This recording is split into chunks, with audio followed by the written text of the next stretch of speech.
নামাজে আমরা যখন দাঁড়িয়ে হাত তুলি তো হাত কোন পর্যন্ত তুলি আমরা?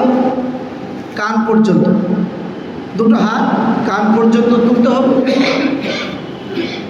মুসলিম শরীফের হাদিস,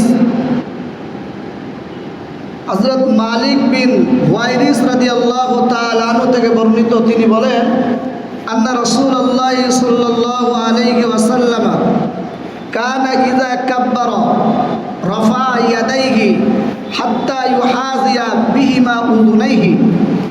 আল্লাহ নবী সাল্লাল্লাহু আলাইহি ওয়াসাল্লাম যখন তাকবীর বলতেন তখন হাত দুটো কান পর্যন্ত উঠাতেন। এটা কোথায় আছে? মুসলিম শরীফ।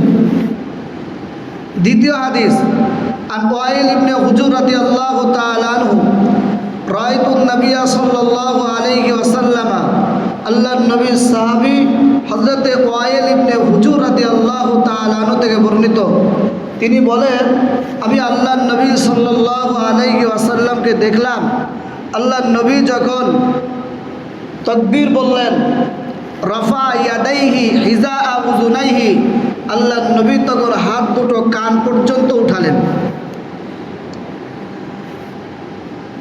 যারা আহলে হাদিস আছে, আহলে হাদিস, তো আহলে হাদিসদের যে মেন এবং বড় আলেম যাকে ওরা মানে, তার নাম হলো নাসিরউদ্দিন আলবানী। সেই নাসিরউদ্দিন আলবানী তার কিতাব আসলু সিফাতিস সালাহ কিতাবের নাম, সেই কিতাবের ভিতরে এই হাদিসটা উল্লেখ করেছে এবং এর সনদ ইসনাদুহু সহিহুন, এর সনদও সহিহ। সুতরাং এই হাদিসটা মানায় কোনো অসুবিধা নেই। যারা হানাফি নয় তারা কান পর্যন্ত হাত তোলে, যেহেতু আমরা হানাফি, আমরা কান পর্যন্ত হাত তুলি, সুতরাং আমরা আমাদের হাদিসটা জানবো যেটা হাদিসে আছে না নেই। সুতরাং আমার কাছে কেউ যদি এই গল্প শোনায় যে হাত কান পর্যন্ত তুলতে হবে, কান পর্যন্ত তুললে হবে না, ওটা সেই হাদিসে নেই, তাদেরকে এটা শুনিয়ে দেবেন যে আমরা পারি আর না পারি, আমাদের ইমাম সাহেব আমাদেরকে শুনিয়ে রেখেছে। এরপরে আমি হাতটা নামিয়ে বাঁধবো কোথায়? আমি গত সপ্তাহে বা তার আগের সপ্তাহে বলেছিলাম হাত বাঁধতে হবে নাভির নিচেই। সেই সম্পর্কে আমি হাদিসও পেশ করেছিলাম। আন ওয়াইল ইবনে হুজুর রাদিয়াল্লাহু তাআলা আনহু আন আবিহি قال রাআইতু النبي সাল্লাল্লাহু আলাইহি ওয়াসাল্লাম ওয়াদাআ ইয়ামিনাহু আলা শিমালিহি ফি الصলাতি তাহতা السرة। হযরত ওয়াইল ইবনে হুজুর রাদিয়াল্লাহু তাআলা আনহু বলেন, তিনি তার বাপ থেকে রওয়ায়াত করেন, তিনি বলেন যে আমি আল্লাহর নবী সাল্লাল্লাহু আলাইহি ওয়াসাল্লামকে দেখলাম, নবীজি নামাজের ভিতরে ডান হাতটা বাম হাতের উপরে রাখলেন নাভির নিচে, তাহতা সরা। কিতাবের নাম মুসান্নাফ ইবনে আবি শাইবা। ও বেটা তো এর নামই জান না, তো বুখারী পড়ে আসলে মুসলিম পড়ে, ওই জন্য বলে বুকের উপর হাত বাঁধো। কিতাবের নাম মুসান্নাফ ইবনে আবি শাইবা, খণ্ড নম্বর 3, হাদিস নম্বর 320। আপনারা পাবেন না, সে মহাসমুদ্রতেও আপনারা পাবেন না, শুধু শুনিয়ে রেখে দিচ্ছি কান পর্যন্ত। যদি কানে কেউ বিষ ঢালে অন্তত এই বিষটা গ্রহণ করবেন না, এইটার জন্য শুনিয়ে রেখে দেবো। এরপরে চলো, তাহলে আমি নামাজে হাত তুললাম, নাভির নিচে হাত বাঁধলাম, এবার আমাকে কি করতে হবে? এবারে ছানা পড়তে হবে। এ ছানা মানে দোকানদারের ওই ছানা না, এ নামাজের ছানা। কি পড়তে হবে আমাকে?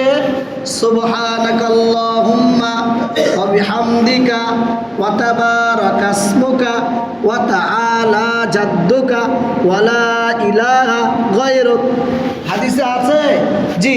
আন আয়েশা রাদিয়াল্লাহু তাআলা আনহা ক্বালাত, আল্লাহর নবীর বিবি আমাদের আম্মাজান হযরত আয়েশা সিদ্দিকা রাদিয়াল্লাহু তাআলা আনহা থেকে বর্ণিত, এবং এই হাদিসটা বহু সাহাবী থেকে বর্ণিত, শুধু আম্মাজান থেকে বর্ণিত এমনটা না।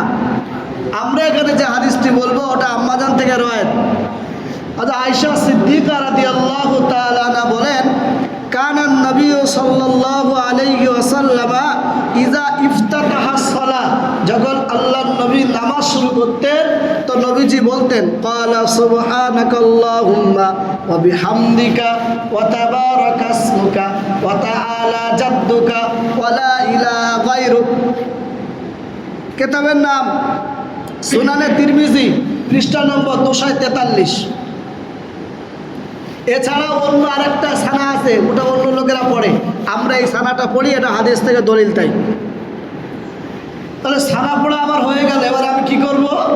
এবার আমাকে আউযুবিল্লাহ পড়তে হবে। আউযুবিল্লাহি মিনাশ শাইতানির রাজিম। কোরআন শরীফ পারা নম্বর 14, সূরার নাম সূরাতুন নাহল, আয়াত নম্বর 98। আল্লাহ রাব্বুল আলামিন বলেন, ওয়া ইযা ক্বারাআতাল কুরআনা, যখন তুমি কোরআন শরীফ পড়বা, এবার আমাকে সূরা ফাতিহা পড়তে হবে না? ওই জন্য যখন তুমি কোরআন শরীফ পড়বা, ফাস্তাইজ বিল্লাহি মিনাশ শাইতানির রাজিম, মারদুদ অভিশপ্ত শয়তান থেকে আল্লাহর কাছে আশ্রয় চেয়ে নেওয়া। কেন? শয়তান তো শিরায় শিরায় ধোকা দেয় না। নামাজ পড়তে এসছি, কেন বেটা ধোকা দেবে? मैं यहाँ हूँ, मेरा दिल मदीना में है। নামাজি এইখানে ঘুরছে বাজারে। ইমামে আজম আবু হানিফা রহমাতুল্লাহ আলাইহির কাছে একজন লোক এসেছে, হুজুর আমার টাকা চুরি হয়ে গেছে, পাচ্ছি না, হয়তো ভুলবশত আমি কোথাও রেখে দিয়েছি বা কেউ চুরি করে নিয়ে গেছে। হুজুর বললেন, ঠিক আছে যাও, তোমাকে একটা তাবিজ দিচ্ছি। কি তাবিজ? নামাজে দাঁড়িয়ে যাও, নামাজে দাঁড়ালেই মনে পড়বে, দেখবে। লোকটা ভদ্রলোক নামাজে যেই দাঁড়িয়ে গেল, নামাজ তো কোনো হাফ হয়নি, মনে পড়ে গেছে টাকাও মুছে যায়। এ বিরাট মনে পড়ার একটা কৌশল। ওই জন্য আগে থেকেই আল্লাহর কাছে পানা চেয়ে, আল্লাহ শয়তান থেকে আমার হেফাজত করো। ওয়াইযা ক্বারাআতাল কুরআনা, যখন তুমি কোরআন শরীফ পড়বা, ফাস্তাইজ বিল্লাহি মিনাশ শাইতানির রাজিম, বিতাড়িত, প্রতারিত, অভিশপ্ত শয়তান থেকে আল্লাহর কাছে তুমি আশ্রয় চেয়ে নাও। নবীজি কি এমন পড়তেন? হ্যাঁ, নবীজিও পড়তেন। চলেন আপনাদেরকে এবার হাদিস শোনাই। عن أبي سعيد الخدري رضي الله تعالى عنه قال كان النبي صلى الله عليه وسلم, হযরত আবু সাঈদ রাদিয়াল্লাহু তাআলা আনহু থেকে বর্ণিত, আল্লাহর নবী সাল্লাল্লাহু আলাইহি ওয়াসাল্লাম যখন ইযা কামা ইলা সালাতি বিল্লাইলি কাব্বারা, আল্লাহর নবী যখন রাতের নামাজ পড়তেন তো আল্লাহর নবী তাকবীর দিতেন। সুম্মা ক্বালা, তারপর নবীজি বলতেন, সুবহানাকাল্লাহুম্মা বিহামদিকা ওয়া তাবারাকা ইসমুকা ওয়া তাআলা জাদ্দুকা ওয়া লা ইলাহা গায়রুক। এরপরে নবীজি পড়তেন সুম্মা ক্বাল, তারপর নবীজি পড়তেন আউযু বিল্লাহি আস-সামিউল আলিম মিনাশ শাইতানির রাজিম। তবে আমাদের অত বড় পড়ার দরকার নেই, ছোট করেই পড়বেন আউযু বিল্লাহি মিনাশ শাইতানির রাজিম, যেটা আমাদের মুখস্থ আছে। এরপরে আমার যখন এটা পড়া হয়ে গেল, এবার আমাকে কি পড়তে হবে? বিসমিল্লাহ পড়তে হবে। আউযু বিল্লাহ পড়া হয়ে গেল, এবার বিসমিল্লাহ পড়তে হবে। তবে এগুলো হবে আস্তে আস্তে, আস্তে আস্তে, একদম নিঃশব্দ, আস্তে আস্তে। এরপরে আমি বিসমিল্লাহ পড়ব। বিসমিল্লাহির রহমানির রহিম, আল্লাহর নামে শুরু করছি, যিনি অসীম দয়ালু পরম করুণাময়। বিসমিল্লাহ পড়তে হবে।